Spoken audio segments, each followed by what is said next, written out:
dhowr cabdijabaar beriga hore keligii baa ahaa malaha xaafadda gebigeedaba meelaha magaaladii dhowr cabdijabaar baa soo qordhan sar cabdijabaar alkhaliiji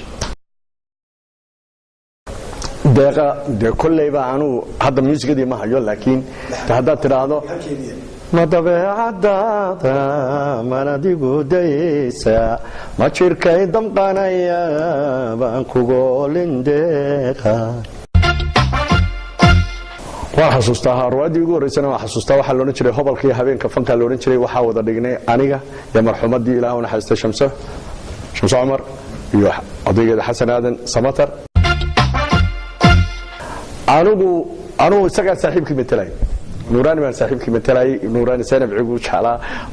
kolley ruwaayadda ma aqaanin youtubeyada laga helay ama facebookyada laga helaye waa ruwaayad hore u jirtay waana duubnay beriga runtii waa duubnay waana la helaya haddii lasii raadraaco anugu kolley koobi waa hayo guriga waa ii taallaa dalwadaajo qurbo maxaa duul isu keentay waxaa leh abwaankayga weyn baa leh axmed salebaan bidde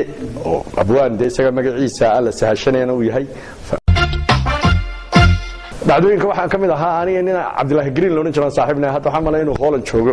ninkaasaan wada matalayna saaxiib oo gabdhahan daandaansanayn